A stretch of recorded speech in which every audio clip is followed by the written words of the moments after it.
Hello, everyone. Looks like we are live. Welcome.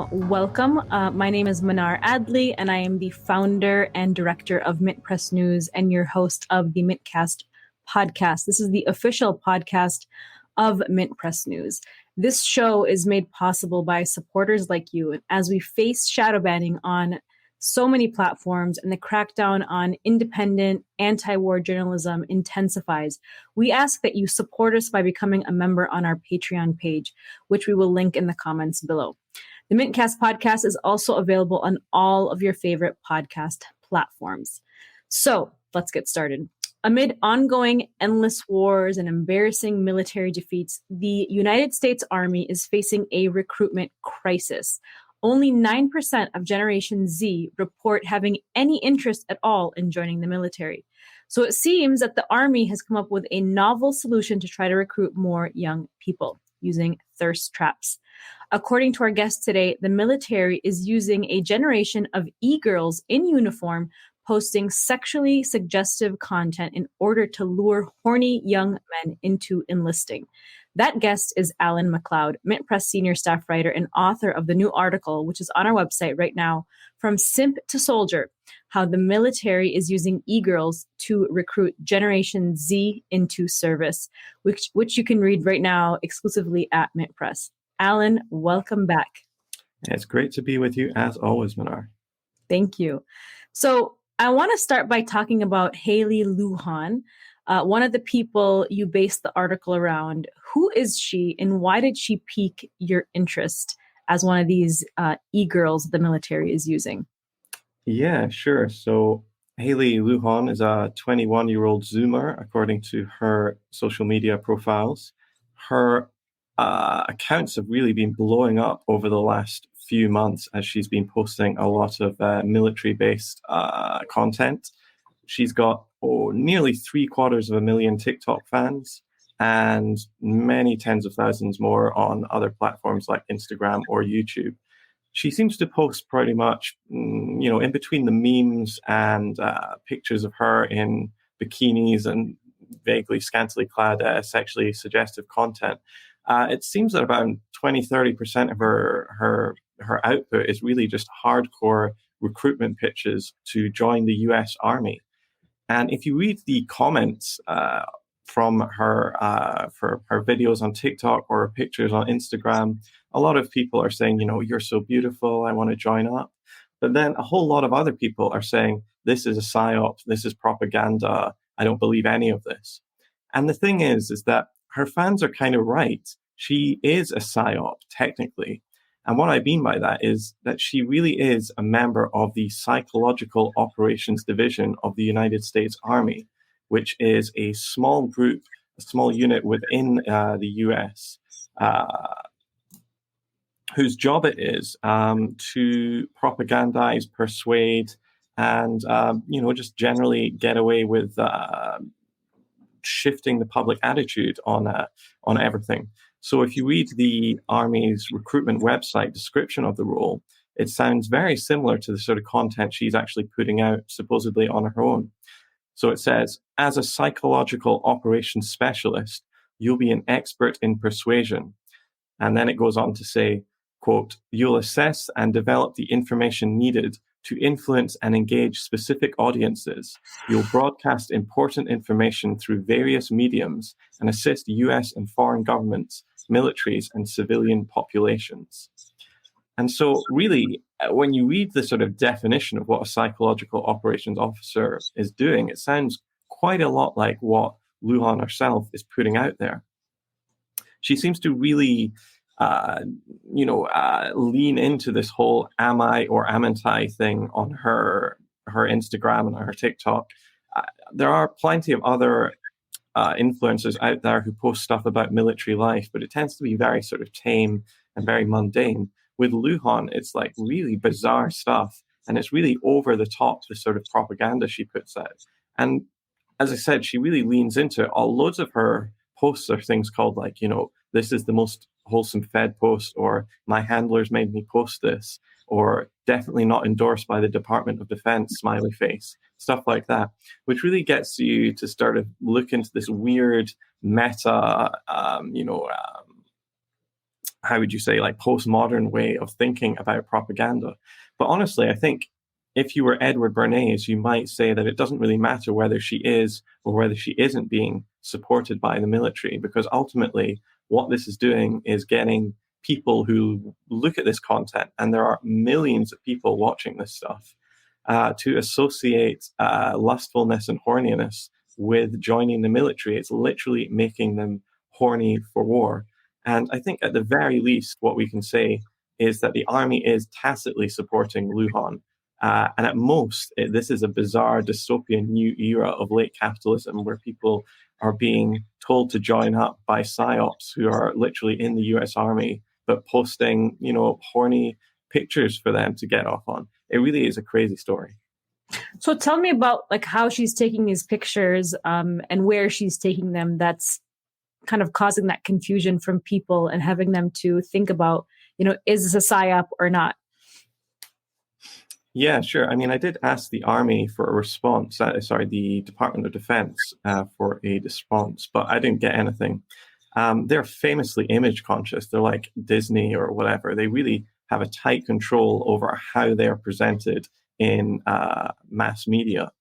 But so many of these images that she's posting come from classified US Army bases, which you can't get in unless you are, either a member of the military or have special dispensation to get there. So she's posting them from, these big military installations, like, for instance, Fort Campbell, where she appears to be based, which is on the Tennessee-Kentucky border and houses thousands of troops. So it seems clear that, she has some sort of tacit consent from the Army. Maybe that's because they see what she's posting and they either like it or they see that it's improving their image in some way. But it's clear that, to some extent that the military is on board with this. We don't know how much they're actually like contributing to this, but certainly the military, for instance, the official Air Force media guide states that you are encouraged to use social media to share your experiences as an airman, because they say your stories might inspire someone to join the Air Force, support the Air Force, comfort a parent or spouse, improve morale, or correct inaccurate information.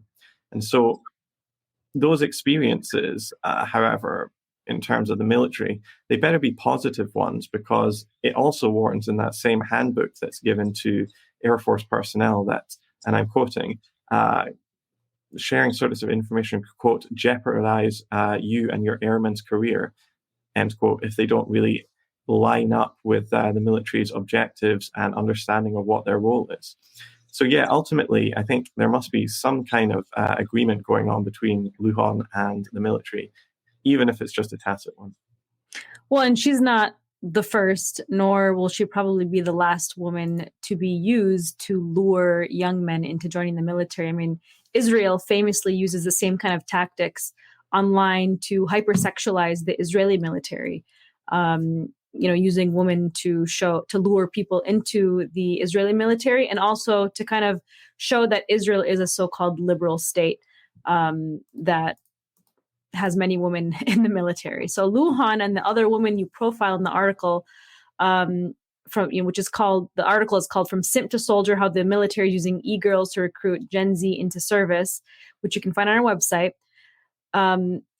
Talk to me about the other women that are being used by other militaries, perhaps the Israeli military, that are using, beautiful, sexy young women to, as part of their propaganda campaign to showcase the military. Yeah, I think Israel is probably the OG on this exact issue. They have been using female faces to color their image for a very long time. And Lujan is a small fry compared to the queen of the simp to soldier pipeline, which is Natalia Fadeev, who is a Israeli IDF military police woman who gained infamy as the so-called IDF cat girl, posting images of her wearing, cat ears and doing extremely suggestive content, all while also wearing military uniforms. If you look at Fadeev's account. She's got over 2.7 million followers on TikTok and over 770,000 on Instagram. And her content is just like super extremely horny posting interspersed with, absolutely blatant pro-Israel propaganda. So she, for instance, has a whole playlist on YouTube, which is called something like The Truth About Israel, which she talks about how, Palestinians are an invented people, the Israeli military is the most moral army in the world, and how Israel is this bastion of human rights and a safe haven for LGBTQ people. But this Fadeev is not really the only person doing this. In fact, there was a leaked document that came out more than 10 years ago now, talking about how Israeli governments and generally the Zionist movement more broadly do like to put female faces on their image because it's a better sell to people. Apartheid doesn't look nearly as rough and inhuman when it's coming from a young woman's face. So very often they do specifically use younger women to be their spokespersons. Even if you want to go to like the official account of the IDF, the Israeli Defense Forces, their page is full of like horny posting and thirst traps of beautiful young women in uniform. And so really, I think the US stunts are kind of old hat compared to the IDF. Not only that, the IDF has got this sort of small subculture, actually not so small, of committed loyalists all around the world, of people who post images like, Israeli beauty or Israeli military girls in uniform. Some of these accounts have hundreds of thousands of followers, and they're really doing a great job in sort of, creating a bit more of a rosy picture for the apartheid state. Well, it's clear that sex sells, and a lot of these young men are being lured to their social media pages, and it's working to lure them into the military. But this military recruitment phenomenon is not just happening on TikTok. You found through your investigation that the Army has been recruiting YouTube stars to sell the military to their millions of fans as well. Talk to us about that. Oh, yeah, sure. So this one's a bit more brazen, and clearly the links between the army and big social media influencers are much more clear here, because the social media influencers themselves, because of YouTube's strict rules on advertising, have to directly say if they're being funded for these videos that they're producing. The Pentagon has an enormous budget right now. The biggest budget in its history. It's well over $800 billion. But in fact, when you add in things like nuclear weapons, which are actually handled by the Department of Energy, or veterans' pensions and salaries and things like that, which are handled by another part of the US government, the actual figure that the US spends on war is probably much higher than, or at least higher than $1 trillion per year. And a significant part of that budget goes towards advertising. And in the last 12 months or so, there's been a real push away from, standard old media and into social media and new media, specifically because the United States military really has to start targeting Generation Z, who simply just do not watch television or read newspapers or listen to the radio. So they've got to find them where they are. And where they are is on places like TikTok, YouTube, and Instagram. So when we're talking about YouTube, for example, in the last 12 months, there have been a number of huge influencers who have done very similar, eerily similar videos, actually, all about how they are, quote unquote, joining the army or joining the military or the Marines or whoever for a few days. And most of them travel to big forts or military installations, whereby they will learn the ropes, so to speak. But always they're showing a very sort of glossy picture of it. So it's always the sort of crawling under nets and over obstacle courses and learning how to build bridges as teams and shooting guns and maybe getting to ride in planes, etc. And this is being marketed to tens of millions of young Americans who very often, surveys show, cannot tell the difference between sponsored content and native advertising and just genuine, open content. One example of this is the YouTube star Michelle Kerr, who has 3.8 or 3.7 million subscribers. She joined the army for a video. She traveled to Fort Benning in Georgia, where, as I said, jumped over obstacle courses, trained to jump out of a plane, etc. She never talked about Fort Benning's infamous reputation for training some of Latin America's worst dictators and most brutal human rights abusers. If you actually read the small print underneath, I just want to point. you can. I just want to point out that this is her right here, right? I just wanted to point out that this is her in the video. This is her video exactly. that you're. Yeah. But if you read the small print underneath, oh no, sorry.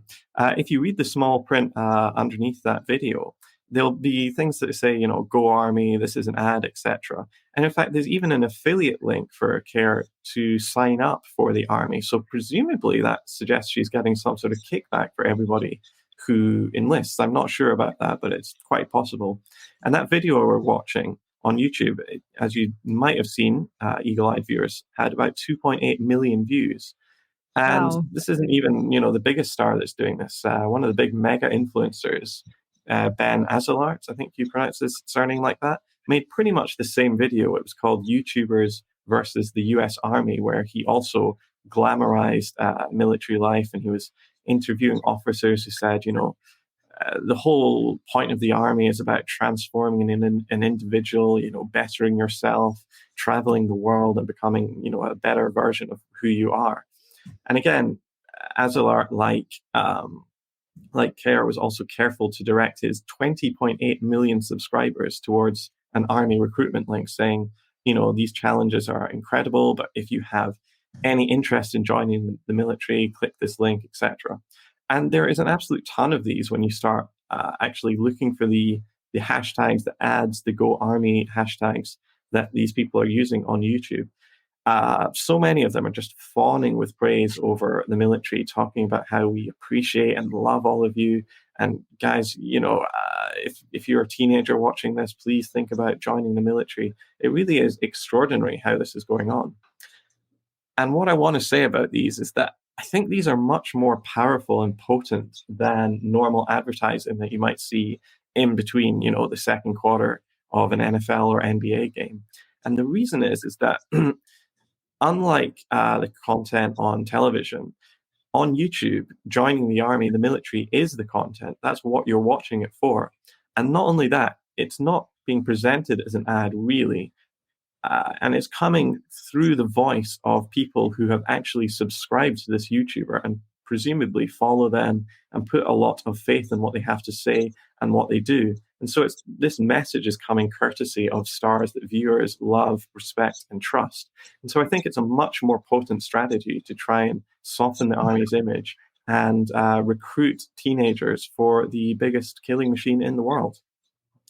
Absolutely. And I would, as we talk about and have covered now how influencers and how the military uses influencers in social media, how else does the military quietly or covertly attempt to appeal to young people?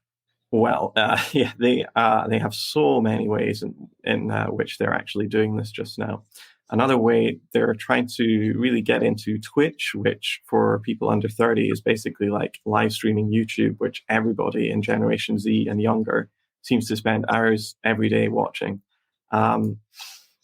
For example, the US military hosts gaming tournaments of like first-person shooters, which are very similar to how, or at least claim to be very similar to how military life is. The army even fields its own esports teams, which kind of subtly suggests to people watching that you can enlist and then just play video games all day, which really is not the case, just in case anybody has that idea about the army. They've also been caught recruiting young people, luring them onto websites, offering them prizes like free games controllers, etc. But in fact, when you click the link, they're sent to a military recruitment website. I know Twitch actually had to clamp down on that a little while ago. And these military recruiters, when you're in lobbies with them, playing games, etc., they're actually trying to recruit these young people, some of them who are even children, Now, there's a huge panic right now about groomers in the United States, but these people are very much real life demonstrable groomers. They are grooming kids in a lot of ways, and the language they use is very similar, in fact, and they're trying to enlist them into the military. I mentioned first-person shooters as well. The military also is very much involved with big video game companies like Activision Blizzard, who make the video game Call of Duty. Leaked documents, documents obtained under the Freedom of Information Act show how the military actually works quite closely with Activision Blizzard and other big companies to make them, in their own words, and I quote, more credible advocates, end quote, for the military. And what that means is they fly gaming executives all over the world and all over the United States to meet with them, wine and dine them, and show them all the latest military tech. And basically what they're doing is they're trying to get them on board to make sure that their games aren't anti-war or have any sort of messages that the US Army wouldn't like. And this goes so far as to even try to infiltrate big gaming companies. So, for example, Activision Blizzard, which makes the most popular military game, Call of Duty, their upper management is absolutely stacked with former national security state officials. One obvious example of this is Brian Bulatow, who is Activision Blizzard's chief administration officer right now. He was a former army captain and a consultant for McKinsey and Company. But until 2018, he was actually the chief operating officer for the CIA, which makes him third in command of that particular agency. And when CIA Director Mike Pompeo, who was Trump's director, moved over to the State Department, Bulatow went with him and was appointed the Undersecretary of State for Management. By all accounts, he was quite a tough man to get, involved with, and it was very difficult to work with him. But when the Trump administration failed in their bid for re-election, Bulatow, instead of going back to the CIA or the State Department, took this absolutely bizarre turn in his career and was appointed one of the highest ranking members of a fun video games company, despite having no relevant experience to the entertainment industry. Now, that to somebody who is a bit naive might sound absolutely ridiculous. How could this person get this job? But if you think of video games as, the cutting edge of propaganda, selling war to children, suddenly it makes much more sense why higher ups from the CIA and the State Department would want to be in these video game companies. Another example of this is Fran Townsend, who is also at Activision Blizzard. She's their senior counsel, and until September, she was the chief compliance officer and executive vice president for corporate affairs.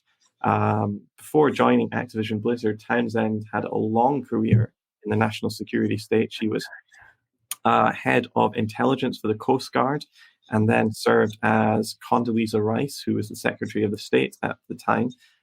She was her counterterrorism deputy, and in 2004, President Bush actually appointed Fran Townsend to his intelligence advisory board. So she was really one of the key people in George Bush's ear at the start of the Iraq War. You could even call her like one of the terrorism czars for Bush. And really, in her job in the Bush administration, her job was basically to whip the American public into a fear about a potential terrorist attack or a dirty bomb going off in the United States, which never obviously came after 9/11. She was one of the people who really popularized the term enhanced interrogation techniques, which was a 2000s euphemism for torture, especially the stuff that was going on at Guantanamo Bay. And in fact, the person who was in charge of Guantanamo Bay, Lieutenant Colonel Stephen Jordan, he actually, he wasn't in charge of Guantanamo Bay. He was in charge of Abu Ghraib. He actually alleged and has testified that Townsend put a lot of pressure on him to ramp up the torture program at Abu Ghraib, reminding him many, many times that he needed to improve the intelligence output from the Iraqi jail. Townsend has never apologized for this. In fact, she continues to use to support enhanced interrogation techniques. And during the Trump administration, it was actually widely reported that she had been offered the job as head of the FBI, or at least that Trump was considering offering her that job. But instead of taking that job, she instead gets appointed to this video game company, Activision Blizzard, which makes the most popular military shooter. So again, we have to ask ourselves, why is this happening? And unless we frame this in the sense that the national security state is deeply, deeply involved with all levels of pop culture in the United States, we won't understand this. I mean, Call of Duty, its reach is absolutely billions, and video games are a huge industry, which are, in some ways much more important than things like movies because they are primarily used by young people. And then young people will play these things for weeks and months on a time. So it really is a fantastic medium to get pro-war propaganda out there. And I think that's exactly what the military is doing here. Well, and all of these young people are impressionable. Their brains are still developing and their view of the world is developing. And so what better way than to basically program their subconscious to support war. And that was really cool of Trump to try, in his attempt to drain the swamp, right? That was definitely not a draining the swamp kind of move. Yeah. No. So one thing that stands out is an obvious one is that the United States of America is is run by a war economy. We are driven by the military industrial complex. So the military, Pentagon spending, all of those things is the number one driving factor here. So they are much more visible here than in other countries. Is that a deliberate strategy from the Pentagon? Yeah, I think one of the things that's most stark about American society compared to, say, European society is just the absolute overt role of the military in public life. As I said before, the United States has a gargantuan military budget, spends about as much as the rest of the world combined. In fact, there was a recent study from the Institute for Policy Studies which showed that the United States spends at least or the same as 144 nations on its military combined. And that doesn't include, as I said, nuclear weapons or veteran stuff. But military worship is just baked into American life.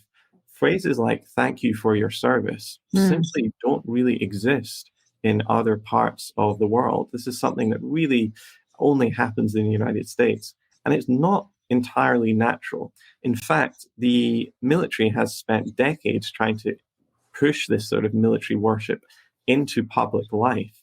And many ways they go about it are actually, really quite surprising. If, for instance, you go to a sports game, you might be actually at some sort of military parade or recruitment rally that you didn't know of.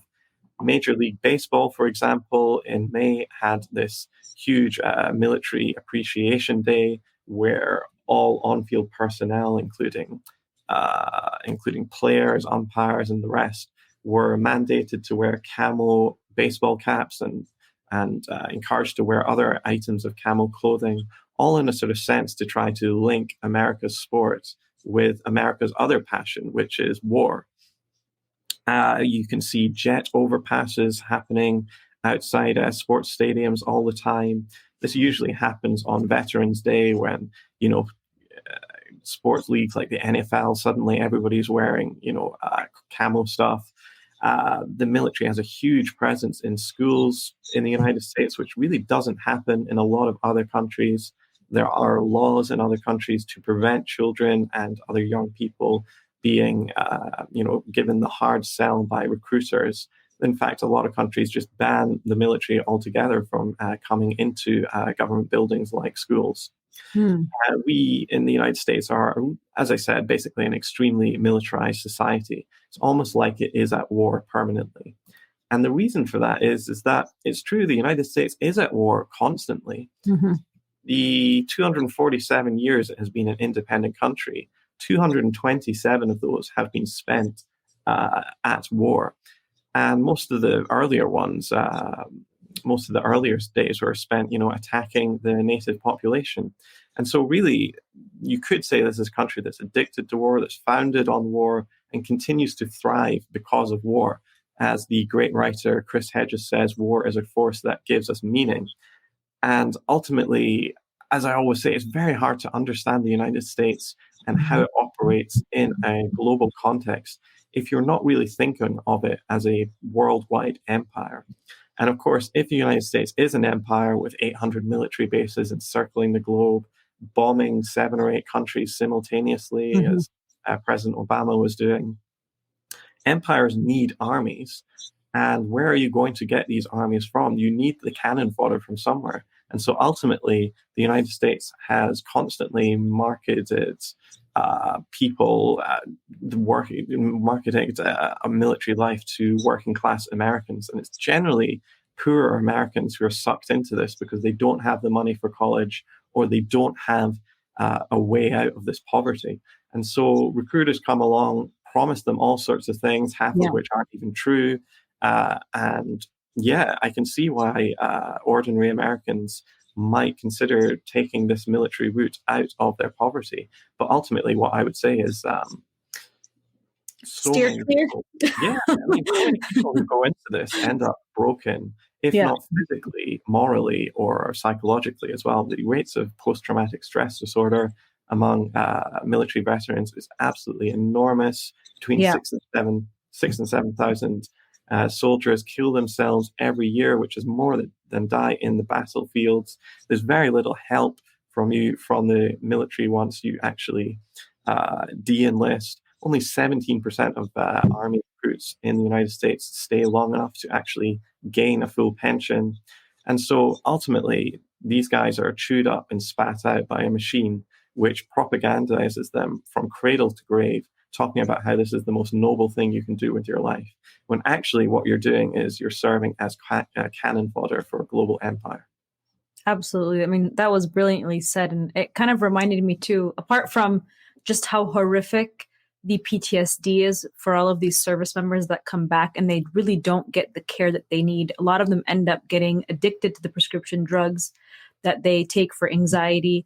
And they end up committing suicide or going or becoming psychotic because they lose touch with reality because they're so traumatized. But I remember, Alan, because I was born and raised here in America and living in a post 9/11 world. The U.S. military tried to recruit young Muslims like myself to join the military to work as translators, and so I was contacted numerous times straight out of high school to try to join the military. And of course, I never did. My life took a different route, of course, but they definitely target young people. They go to the schools, and I'm glad to hear that other countries are protecting their children from these institutions, because that really is scary to think that they are targeting kids through video games and other means now with social media. And TikTok. I grew up in the UK, and I did say we in America earlier. And, as I said, I grew up in the UK, but I said that because it doesn't matter where you're from. The United States is such a global hegemon that we basically live in one country, which is the US, which is why everybody looks to the elections and pays attention to them, because it really matters if you're from the Middle East or the East Asia or wherever you're from. It really does matter who is in charge in Washington, because, you're basically finding out whether you're going to get bombed or not. So, yeah. And also the United Kingdom has an absolutely horrible record when it comes to its military and its imperialism. The UK is one of the only countries which officially uses child soldiers up until this day. So there's not that much, to write home about when it comes to the UK either. Well, and when I was contacted, I just want to add this this comment. When I was contacted, I actually yelled at the guy who was trying to recruit me and told him, "You are currently bombing, Iraq. You've destroyed Afghanistan. There's no way that I would ever join the military and work for you." So just want to make sure I put that out there. You've got a different style to me. If that was me, I'd have just been quietly saying, "No, thanks," and moved on. Well, when you grow up in a post 9/11 world in America as a Muslim, as a Palestinian, you become enraged by all the propaganda. So one of the topics you cover most frequently for us at Mint Press News is how the national security state inserts itself into social media and pop culture. Could you tell us about the extent to which Hollywood has been corrupted by the Pentagon as well? Yeah, so I talked about video games and social media a lot, but one of the biggest ones is television and movies. And this has been going on for decades. I mean, researchers like Tom Secker or Tricia Jenkins or Matthew Alford keep unearthing the extent to which the Pentagon and the CIA are involved in pop culture by getting just troves of FOIA'd information about the sorts of TV shows and movies they're involved in. So, for instance, Tom Secker and Matthew Alford's latest research, which has been going on for 15 years or more now, shows that perhaps up to 10,000 movies and TV shows have been co-produced or otherwise influenced by the Department of Defense.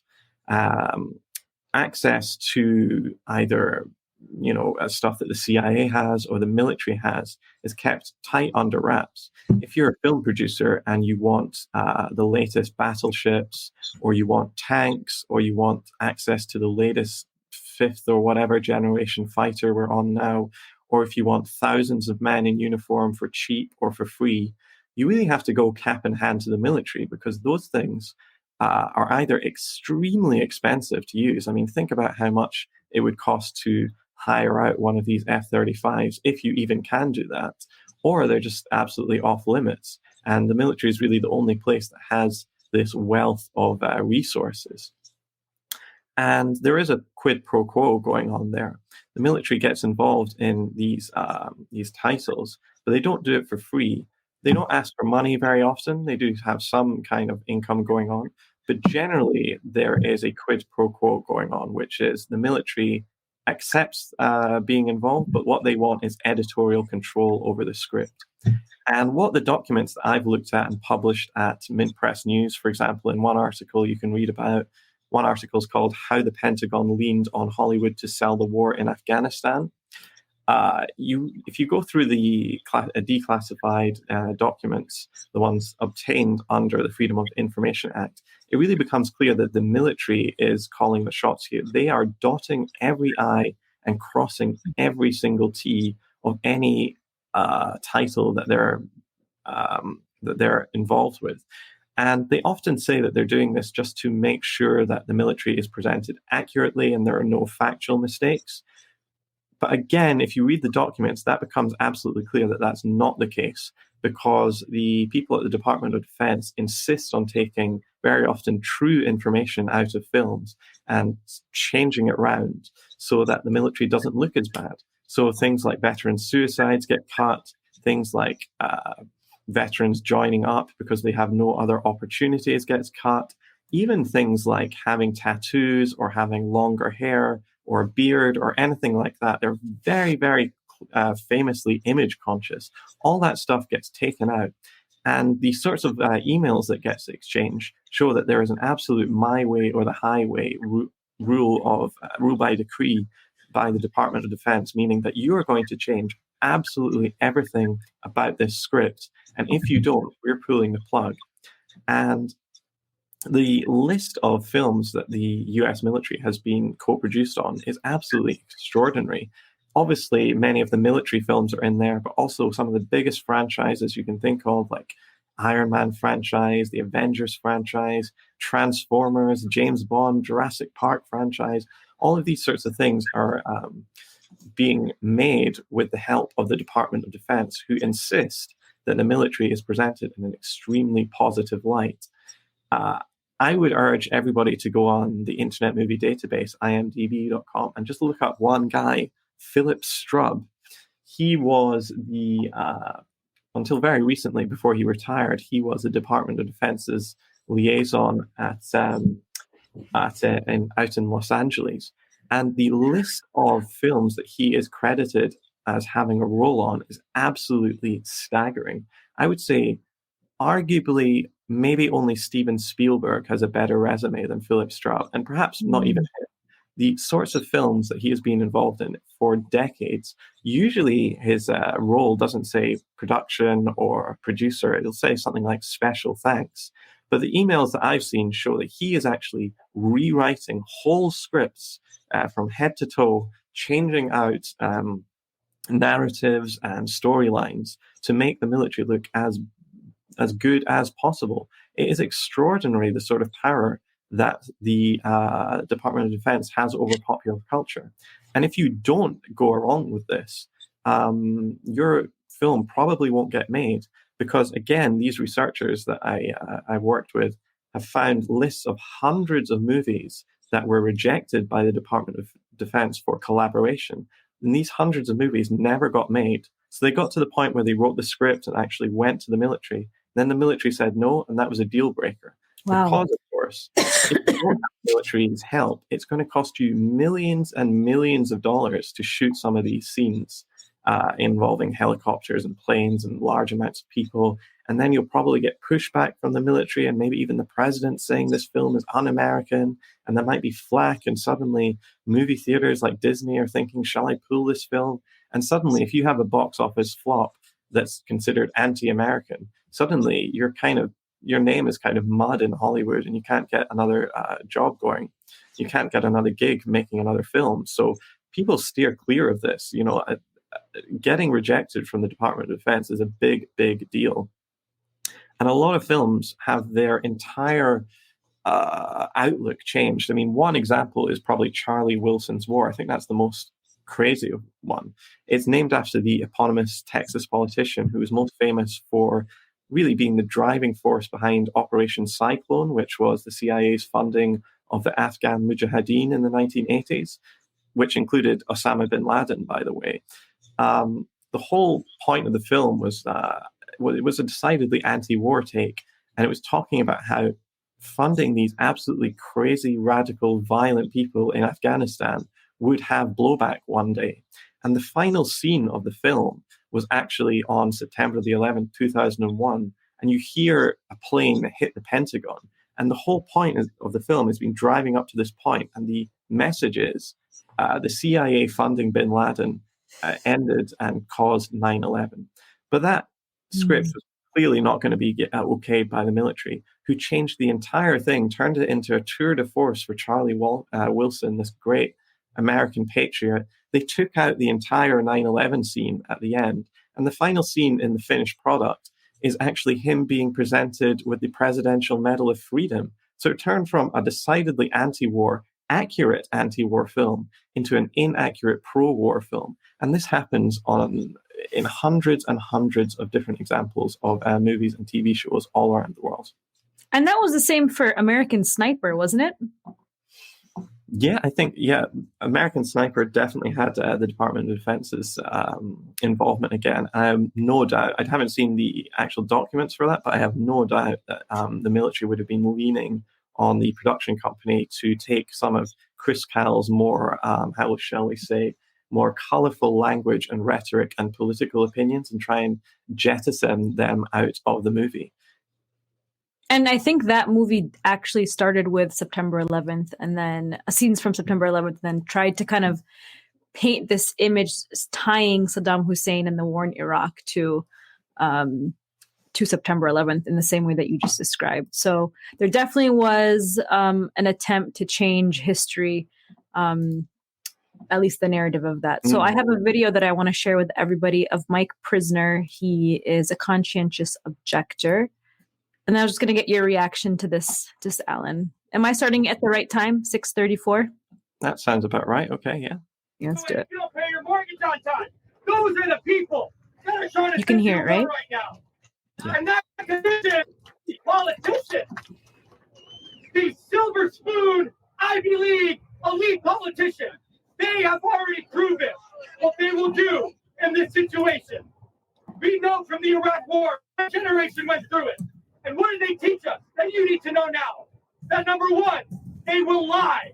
They will lie about why we need to go to war, just like they're lying now, just like they lied then. They will lie to you. And guess what? When that war starts going bad for them, as it inevitably will, and a lot of us start dying, what are they going to do? They're going to keep lying, and they're going to send more of you to die, and more of you to die, because they don't want to take responsibility. But guess what? They're not getting their legs blown off, and they don't have any kids on the battlefield, so they don't care. And then what's going to happen? When you come home, wounded, injured, traumatized, what are they going to do? Are they going to help you? No! They're going to punish you. They're going to ridicule you. They're going to kick you to the curb. These politicians have shown they don't care if you hang yourself in your closet when you get back. They don't care if you go out to the woods and shoot yourself. They don't care if you end up on the streets right here in Skid Row. They have not care about our lives, and they have no right to dictate any control over our lives. I mean, my first impression of that is he's basically said in a much more verbose and passionate way what I've been trying to say over the past 20, 30 minutes.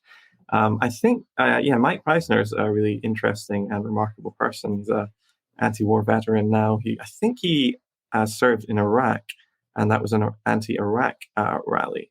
And of course, he's completely right to say that the Iraq war started with lies that were perpetrated by the government to try to get the country into war and were parroted by the media completely uncritically. I say completely uncritically. There were a few critical voices like Chris Hedges, Phil Donahue, Jesse Ventura, but almost to a man, those people were forced out of the industry because of their opposition to an illegal and immoral war that was, as we now know, very clearly based on lies. And I mean, listen, as I said before, veterans are chewed up and spat out. It's also something that's not talked about too much, but it's also an extremely sexist institution even today. 1 in 3 women, according to the VA, get sexually assaulted or raped while serving. And that's how many people are reporting it. So I wonder how many people are not reporting it. In fact, there was a huge scandal in the 1990s. It was called the Tailhook scandal, where 83 women in uniform were sexually assaulted in one series of events. And in fact, in the write-up of this, which caused national scandal, just to bring it back to movies, the military actually talked about how there was a Top Gun mentality fostered by the higher ranks of the military, which allowed this sort of sexual assault to go on unchecked and perhaps even promoted in some ways. And that reference to the Top Gun mentality was actually probably the main reason why Top Gun was nixed by the military for decades. They didn't want to touch the film, despite the fact that it had been such a commercial success. And we had to wait till the 2020s for a remake with Tom Cruise in the leading role again. You mentioned Top Gun, and of course, one of your most read articles this year about the blockbuster film Top Gun Maverick is basically propaganda, military propaganda. Sorry, it's called Top Gun Maverick. It is military propaganda, and official documents prove it, and it can also be read only at MIT Press. So tell us about Top Gun and what your investigation found. And this is my final question for you, Alan. Okay, sure. So again, when you start getting these documents from the Freedom of Information requests that researchers like Tom Secker, Tricia Jenkins, Matthew Alford have put in, you actually get to read the production agreements between big Hollywood companies and the Department of Defense. And I think it should come as no surprise to hear that the Department of Defense was involved in the making of Top Gun. But I think a lot of people probably don't realize just how intimately involved it was. And in fact, when you read the DoD's, or in fact, it was actually the Navy specifically, their internal communications, they're talking about how they have to, quote, weave in their key talking points, end quote, in exchange for granting the production company extensive access to military hardware. And so really from the beginning to the end of this movie, which, is just a 2-hour love fest for the Navy and for pilots in general. And it has proven to be a huge draw for military recruitment.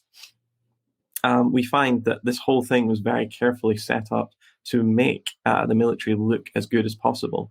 This included using aircraft carriers for free or for very cheap, like the USS Theodore Roosevelt or the USS Abraham Lincoln. They were also allowed to borrow F-14 Tomcats or F-18 Super Hornets as well to put the pilots through training and then to appear on screen.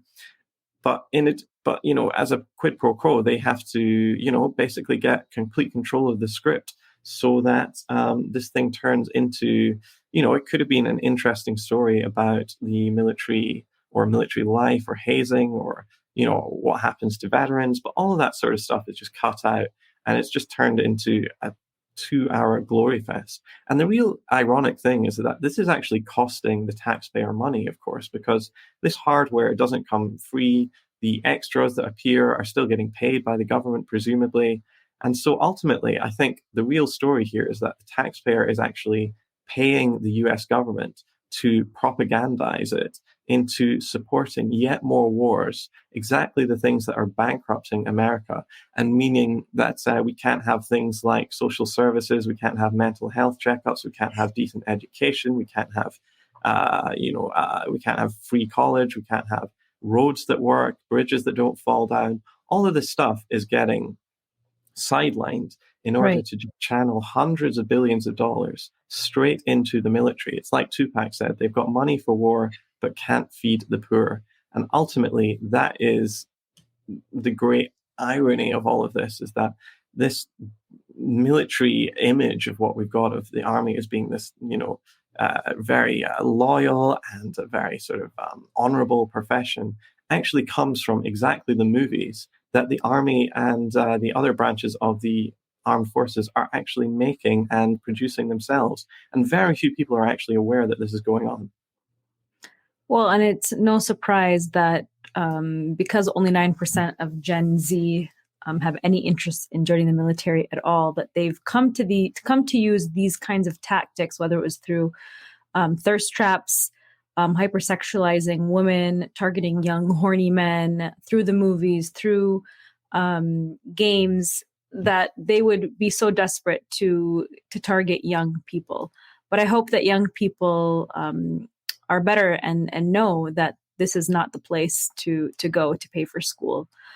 Alan MacLeod, you have brilliantly broken all of this down for us. And I wish we could keep talking, because I know you have more to say, but thank you so much for joining us today, Alan. We really appreciate it.